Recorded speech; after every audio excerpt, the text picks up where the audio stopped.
हे पुरुषोत्तमम। भगवान की नाम स्मरण के लिए सभी लोग कहते हैं, क्या होता है भगवान के नाम स्मरण से।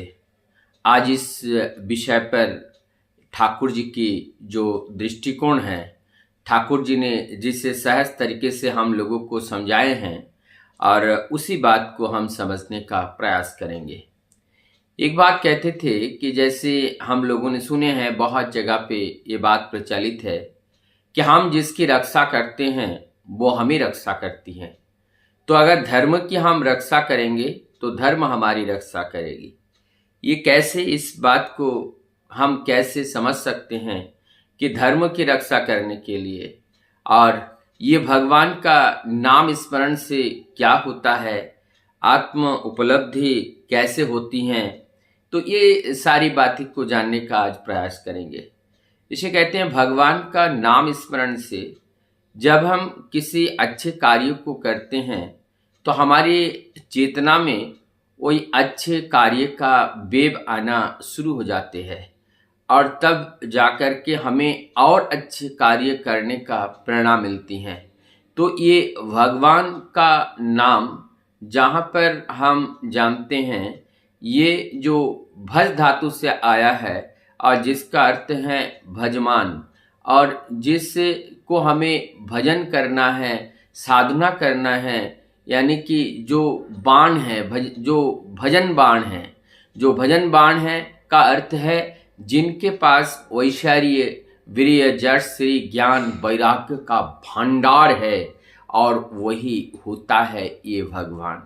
तो इससे भगवान के निर्देश को जब पालन करते हैं तो उनके भंडार में ये जो भजमान तत्व है, ये से तत्व का अंबार लग जाता है, बाण आ जाती हैं, तो तब जाकर के वो व्यक्ति भगवान में तब्दील हो जाते हैं। तो भगवान स्मरण से हमारी सत्ता रक्षा की सहयोग मिलती है और साथ ही साथ वो भगवत्ता, वो आत्मबोध हमारे अंदर जागरण होते हैं। यहाँ पे ठाकुर जी से प्रश्न पूछा जाता है, ठाकुर आत्म उपलब्धि आप क्या होता है।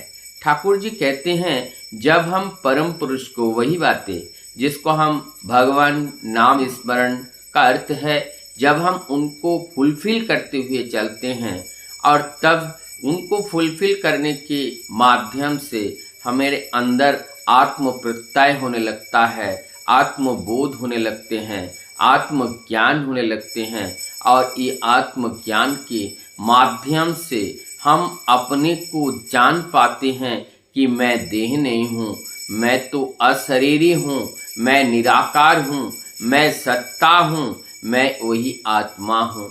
ऐसी चेतना जब हमारे अंदर आ जाती है तब हम समझ पाते हैं हमारी देह की मृत्यु है, आत्मा की मृत्यु नहीं है।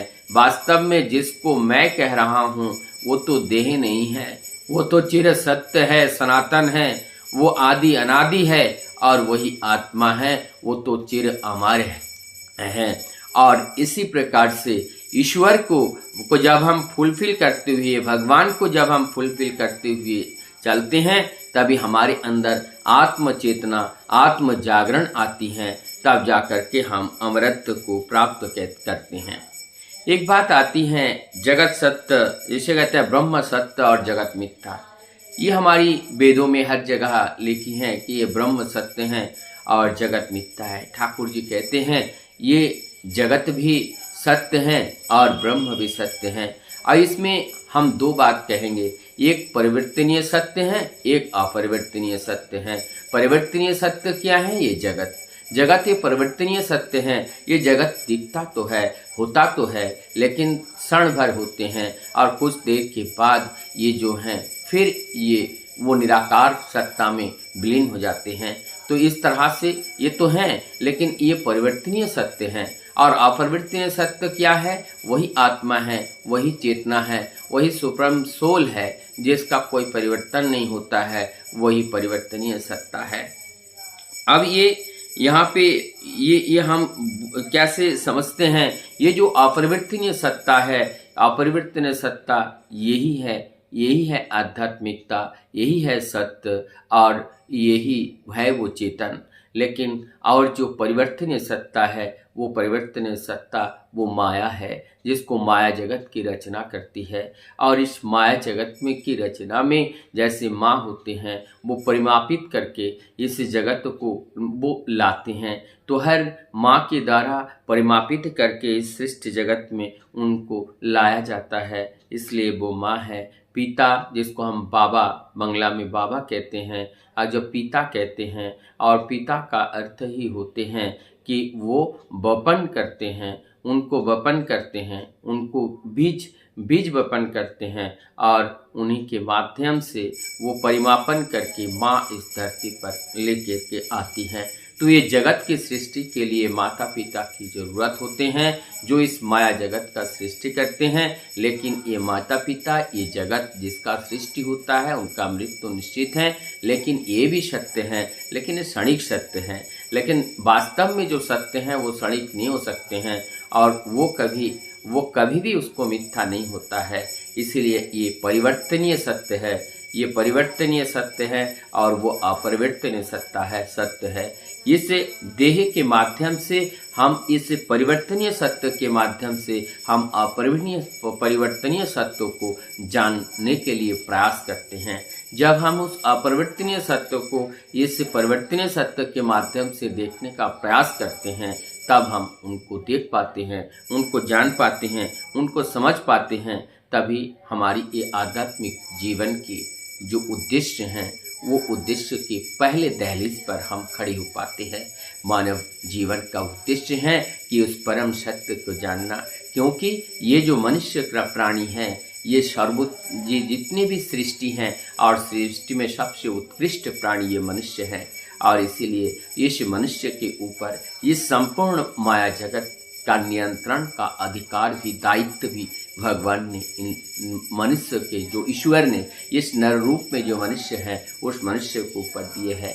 तो मनुष्य अगर मनुष्य ना बने, उनके अगर होश ना हो, और वो अगर इस नियमों को पालन ना करे, तो सृष्टि की रक्षा कौन करेगा?